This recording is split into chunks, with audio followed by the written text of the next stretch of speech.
নাহমাদুহু ওয়া নুসাল্লি আলা রাসূলিহিল কারীম আম্মা বা'দ। সম্মানিত সামিনে কেরাম, আল্লাহ তাবারক ওয়া তাআলাই আল্লাহৰ নবী সাল্লাল্লাহু আলাইহি ওয়াসাল্লামৰ ওপৰত যি দিনে ইছলাম প্ৰতিষ্ঠা কৰিলে আৰু আপ সাল্লাল্লাহু আলাইহি ওয়াসাল্লামাই যি দিন সাহাবাই কেৰাম ৰাদিয়াল্লাহু তাআলা আনহুম সকলক কৈ থৈ বা কৰি থৈ বা দেখাই থৈ গ'ল, ঠিক তেনেদৰে সাহাবাই কেৰাম ৰাদিয়াল্লাহু তাআলা আনহুম সকলে আমল কৰিলে আৰু আল্লাহ তাবাৰক ওয়া তাআলাই দুনিয়া আৰু আখিৰাতৰ ভালাই তেখেতলোকক দান কৰিলে আৰু तमाम কায়ামতক আনেৱালা ইনসানৰ কাৰণে এটা আদৰ্শ স্বৰূপ হৈ গ'ল। গতিকে আমি আল্লাহৰ নবী সাল্লাল্লাহু আলাইহি ওয়াসাল্লামৰ যিমানবিলাক কথা আৰু কাম আছিলে সেইবিলাকক যদি জানি পেলাই আদায় কৰোঁ, তেতিয়াহ'লে আমি আল্লাহৰ নজদিক যিখিনি আজৰ আৰু সৱাব বা প্ৰতিদান পাবলৈ আছে এইখিনি পূৰ্ণ মাত্ৰাই ইনশাআল্লাহ হাসিল কৰিব পাৰিম। পোনপ্ৰথমতে এটা হাদিস হযৰতে আবু হুৰাইৰা ৰাদিয়াল্লাহু তাআলা আনহুৰ পৰা বৰ্ণিত যে আনিন নবী সাল্লাল্লাহু আলাইহি ওয়াসাল্লাম ক্বালা তাহাদাউ ফাইন্নাল হাদিয়াতা তুযহিবু ওয়া হারাস সাদরি ওয়া লা তাহকিরান্না জারাতুন লিজারাতিহা ওয়ালাউ শাক্কা ফিরসানি শাতিন আও কামা ক্বালা আলাইহিস সালাতু ওয়াস সালাম। এই হাদিস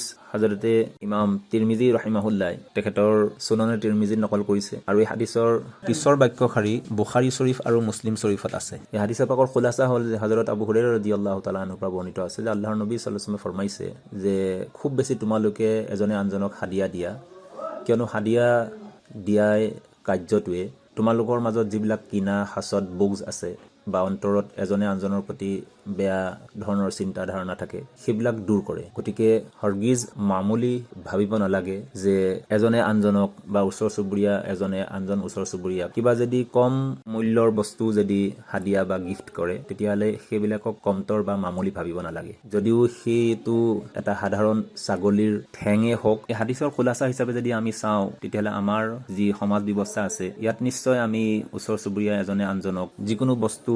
দিয়া বা লোৱা কৰোঁ। উদাহৰণস্বৰূপে যদি কোনোবাই ঘৰত কিবা ভাল আঞ্জা বা তৰকাৰী বনায় তেতিয়াহ'লে ওচৰৰ মানুহ ঘৰত দিয়া হয় বা সেই আনৰ ঘৰৰ পৰাও আমালোকৰ ঘৰলৈ এই হাদিয়াবিলাক বা এই বিভিন্ন বস্তুবিলাক দিয়া লোৱাৰ যিটো অভ্যাস, এইটো আমি নজনাকৈ বহুত ডাঙৰ এটা সুন্নত আল্লাহৰ নবী সাল্লাল্লাহু আলাইহি ওয়াসাল্লামৰ আদায় হৈ আছে। এতিয়া ৰমজানুল মুবাৰকৰ ৰোজা যিহেতু চলি আছে, গতিকে ৰোজা মাহত আমি এঘৰে আন ঘৰক যি ইফতাৰী প্লেট দিয়াৰ ব্যৱস্থা আছে আমাৰ সমাজত, এইবিলাকো একোটাহত আল্লাহৰ নবী সাল্লাল্লাহু আলাইহি ওয়াসাল্লামৰ বহুত ডাঙৰ ডাঙৰ সুন্নত হয়, কাৰণ আমি নজনাকৈ ইয়াৰ বহুত বেছি ফায়দা আছে, কিয়নো আল্লাহৰ নবী সাল্লাল্লাহু আলাইহি ওয়াসাল্লামই তেতিয়াই কৈ থৈ গৈছিলে। গতিকে এইখিনিৰ ওপৰত আমল যদি আমি জানি পেলাই কৰোঁ তেতিয়াহ'লে আমি পূৰ্ণমাত্ৰাই ইয়াৰ ফায়দাখিনি হাসিল কৰিব পাৰিম। ইয়াৰ দ্বাৰা আমাৰ এজনে আনজনৰ প্ৰতি যিটো চিলা ৰাহমি বা ভাল সম্পৰ্কও স্থাপন হয় আৰু যদি আমাৰ ওচৰ চুবুৰীয়া গैर মুছলমানো হয় তেতিয়াহ'লে তেওঁলোককো যদি আমি যিকোনো ধৰণৰ বস্তু হাদিয়া বা উপহাৰ হিচাপে দিওঁ তেতিয়াহ'লে ইয়াৰ দ্বাৰা এটা বহুত ডাঙৰ মেছেজ বা বাৰ্তা আমাৰ সমাজৰ পৰা যাব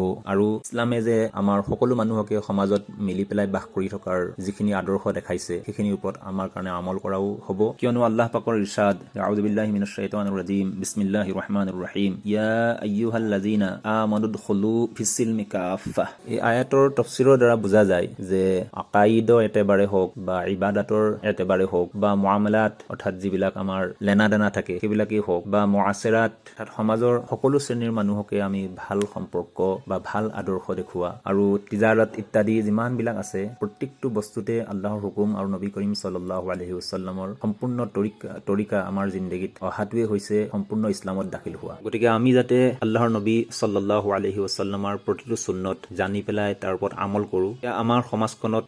এখন নিকা সমাজ হিচাপে আমি প্ৰতিষ্ঠা কৰিব পাৰিম আৰু বিভিন্ন সম্প্ৰদায়ৰ লগত থাকি পেলাই আমি এখন সুশৃংখলা সমাজ ব্যৱস্থা গঢ়িব পাৰিম। গতিকে যিখিনি কোৱা হ'ল আৰু শুনা হ'ল এইখিনিৰ ওপৰত আমাক সকলোকে আমল কৰাৰ তৌফিক দান কৰক। আসসালামু আলাইকুম ওয়া ৰাহমাতুল্লাহি ওয়া বাৰাকাতুহু।